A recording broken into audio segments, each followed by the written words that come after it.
Festival u Tesla zahájil českou část projektu Immersion in the Science World through the Arts. Smyslem toho projektu je popularizovat vědu s využitím jazyka umění.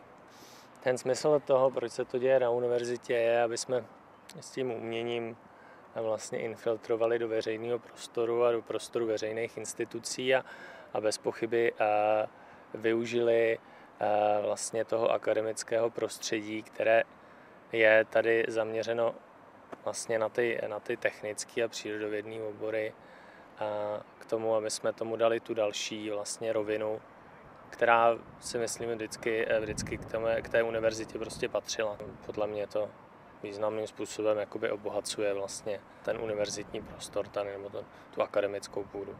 Ty otázky, které před nás klade ten náš, myslím tím lidského pokolení, vstup do oblasti nano, tak jsou obrovské jak před občany, tak před vědci, tak před umělci, tak před technology, protože na té úrovni nano je svět vlastně organizován neobvyklým způsobem.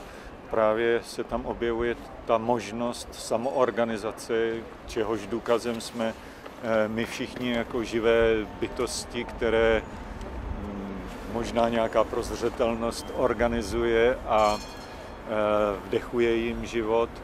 A myslím si, že to měřítko nano je neobvyklé v tom, že právě se na tomto měřítku hmota nejzajímavějším způsobem vyvíjí. My sami možná jsme stejně komplikované systémy jako ten neživý makroskopický svět, který vidíme, když je čistá obloha, to znamená část viditelného vesmíru. Tak to si myslím, že všechno toto jsou dráždivé otázky, na které se snažíme odpovědět nejenom my na vysokých školách, ale také lidi, kteří se zabývají také na vysokých školách výtvarným uměním. Nanotechnologie a nanosvět je kolem nás a v nás všude. Jenom se nám otevřel mikroskop nebývalých kvalit a vlastností, do kterým se díváme do hmoty a v úžasu zjišťujeme, co ta hmota umí. A umí dnes a denně, a ať je to kdekoliv, cigaretový kouř, prach, všechno to v tom je.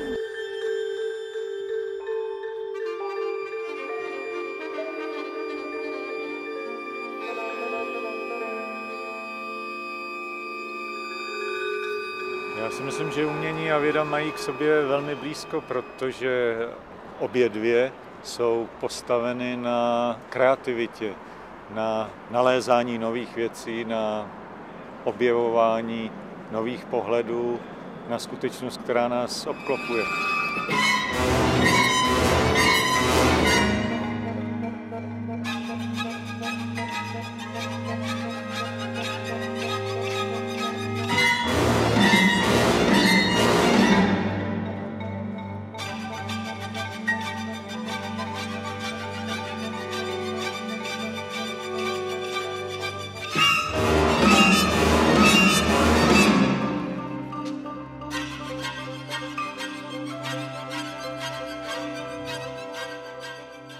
Možná bych tady rád zmínil vůbec cestu, kterou my jsme se dostali k takzvaným vzorovaným kolektorům, které umožňují ukládat ta nanovlákna řízeně.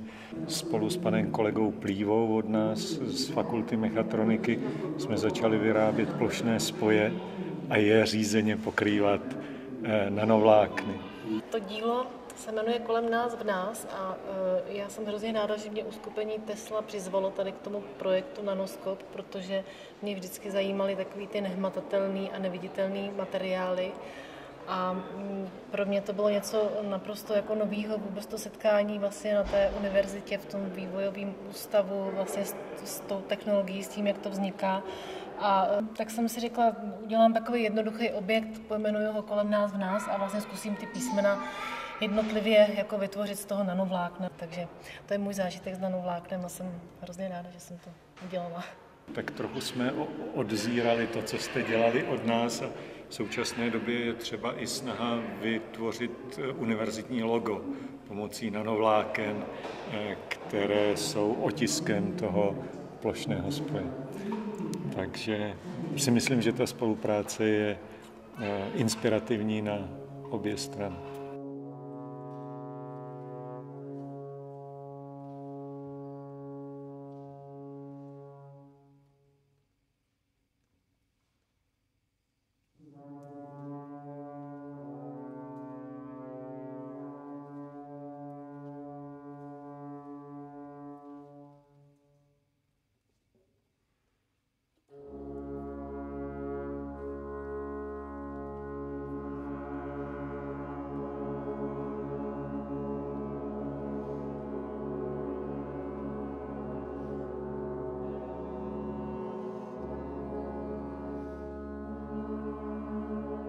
Potkalo se to vlastně opravdu náhodou s tím, že jsem měla možnost se seznámit s nanotechnologiemi a měla jsem možnost vidět právě, jak vypadá klástr. A prostě ke mně přišel tak jako sám nápad, že bych mohla tento klástr z toho 2D přivést vlastně do 3D objektu. Prošel tudy i vědec, který se toho objektu chytnul a řekl, že vlastně je to geniální model té vlastní struktury a že to naprosto odpovídá realitě, že opravdu ty molekuly mají taková chapadýlka.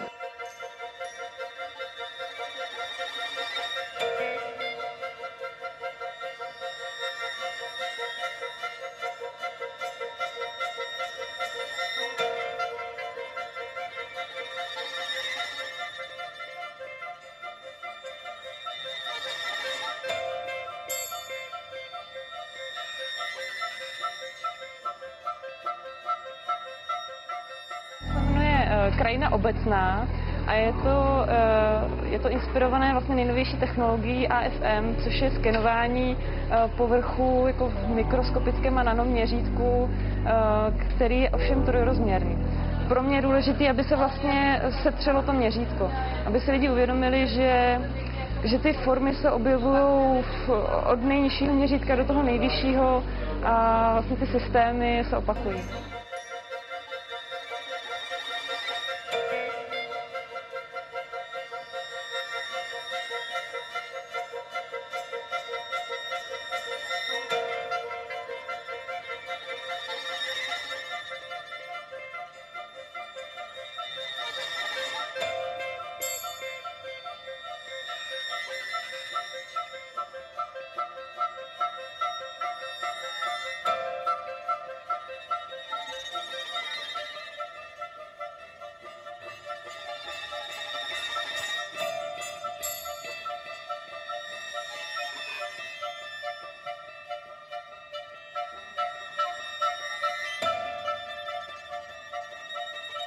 Na této výstavě zrovna tady mám ten cyklus pardubických robotů, neboli parobotů, a pak tady ještě vystavuju tisky z Explosie, z pardubické Explosie, ty jsou tamhle. A tady se právě jako ideálně mixuje to, co mám rád, a to jsou právě ty industriální prvky, hadice, různé součástky, nejty, nějaká taková ta základní forma, která to drží pohromadě, a v tom je to základní, co tam je, to je nějaká taková ta bytost, která je úplně jako od jiných.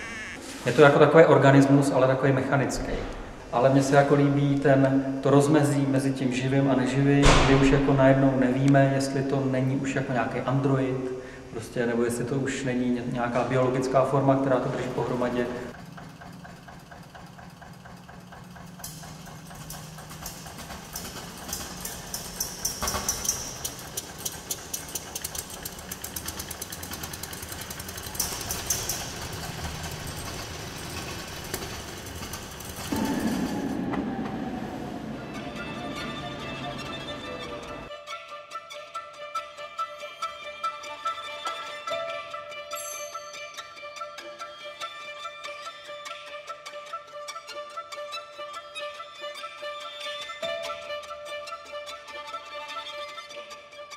Věda a technika je pro mě velkou inspirací v tomhletom poli.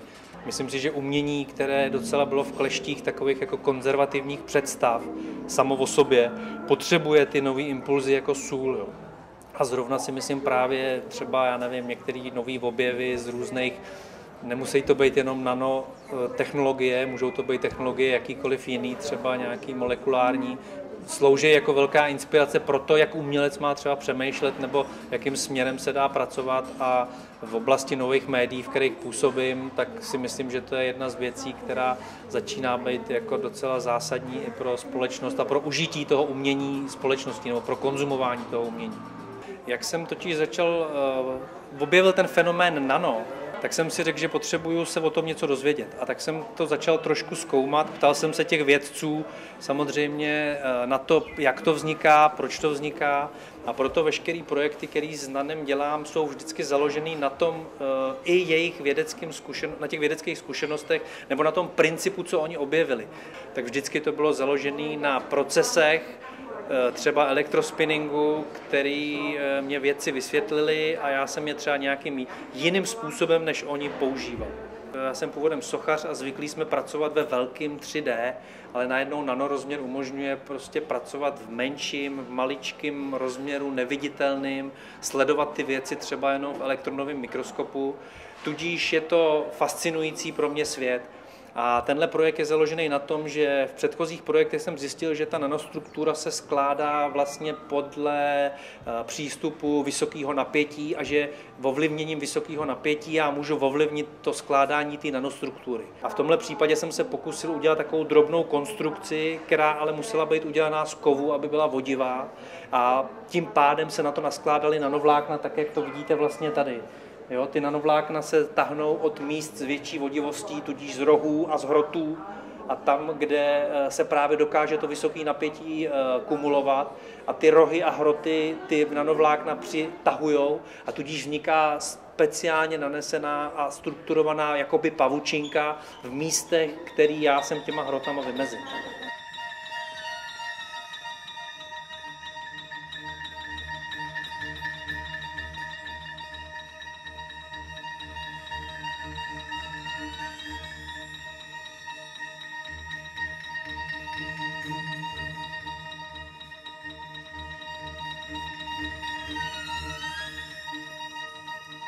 To jsou data použitý z paleontologické části v Grenoblu v synchrotronu. Vlastně tak to jsou skeny hmyzu. A vlastně ty jsem použil jako na vytvoření různých prostor, že jsem vlastně sice využil ten model, ale nepoužil jsem ho jako celek, ale používal jsem různé detaily a využil vlastně tu atmosféru té věci a vlastně atmosféru celého toho místa. A u té druhé práce tam ta inspirace byla vlastně ve fononech, což jsou částice, které vlastně, díky kterým se šíří zvuk. A vlastně se mi líbilo jako deformace hmoty za pomocí nějakého vnějšího zdroje. Takže jsem vlastně tam jsem to převedl a změnil jsem tu deformaci hmoty pomocí světla. Plně ty díla jsme v průběhu nekonzultovali, jakoby, co se týká konceptu a co se týká myšlenek, ale spíš technicky. Spíš jako nám nabízeli možnosti realizace a vlastně ty data poskytli, a vlastně tady spíš v tomhle směru, ne úplně konkrétně, jak to probíhá mezi umělci, kdy si hodnotí jako vlastně koncept nebo myšlenky, jestli to vlastně je hodnotné, nebo jestli to vlastně splňuje ten účel, ale spíš to bylo spíš jako technické řešení. Jestliže přijde výtvarník s nějakým nápadem, tak já jsem tady v roli jistého, řekněme, technického servisu, který musí vymyslet, jak co možná nejrychleji, nejlevněji a nejúčinněji realizovat tu výtvarníkovou myšlenku. Takže to je v podstatě celé. Já jsem tady jakoby technologická podpora.